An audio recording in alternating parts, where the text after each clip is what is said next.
Sunny and आम साथी रे आज स्पेशल गेस्ट अछंती आपण माने देखि पारुथिबे।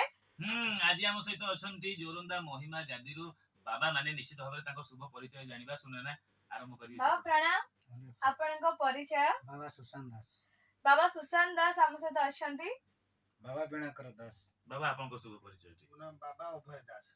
मते को गोटे कथा बाबा कहंतु माने जेंती आम लाइफ सेंती आपनको लाइफ नॉर्मल ना आपनको लाइफ आम ठारो टिके डिफरेंट माने एकर तो पोशाक रे डिफरेंट प्राणी मात्र के तो जन्म रो मृत्यु पर्यंत समस्तंकर एक जीवन जीविका रही आज्ञा ता भितर डिफरेंस निहाती रही जेहेतु तमे होच पारिवारिक सांसारिक आमे होच सन्यास तो समाज रे रही चारिटा आश्रम एक होची ब्रह्मचर्य तापरे होची गृहस्थ तापरे होची वानप्रस्थ तापरे सन्यास ए चारिटा आश्रम भितर आमे सन्यास आश्रम रे रहिछु जेहेतु निहाती तम आम भितर टिके पार्थक्य रही। महिमा गादी विषय आमु टिके अधिक किछि बुझान।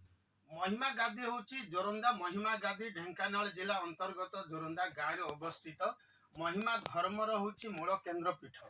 महिमा धर्म महिमा गोसाई बोली जने ईश्वर पुरुष अजनी संभूत भाव रे आसी महिमा धर्म को प्रचार करथिले बा प्रतिष्ठा करथिले आ तार मूल पीठ होची जोरंदा महिमा गादी। आज महिमा गादी जोगु समग्र विश्व रे महिमा धर्म सुप्रचार चली। बेसी आ किछि पचारिबिन छोटिया कथा टिए पचारिबि आमे सुनिचु जे आपण सूर्यास्त पर आ खाद्य ग्रहण करंतिनि।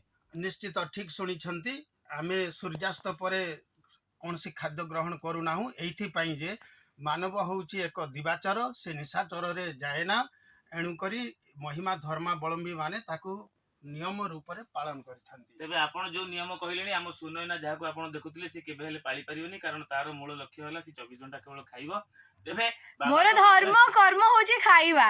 बाबा को विषय आउरी अधिका जानिबा आ जदी आपण माने भी महिमा धर्म संपर्क रे महिमा गादी संपर्क रे अधिका जानिया चाहउछुदी तबे निश्चित भाबरे जानतु थरे जोरंदा आडे बुली आसंतु देखिबे आपण को मन भी टिके शांति शांति लागिवो ना कोन सुनयना। निहाती सनी सुनयना तो भाबिचंती जिबे बोली से आपण माने भी जानतु जो मन देखुचंती आपण किछि कहबे बाबा समस्त को।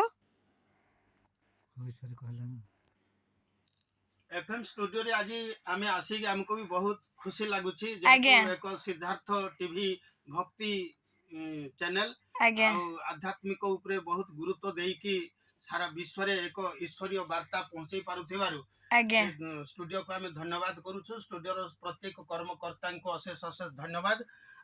आमे भी आशा करूछु जे महिमा धर्म विषय रे एफएम माध्यम रे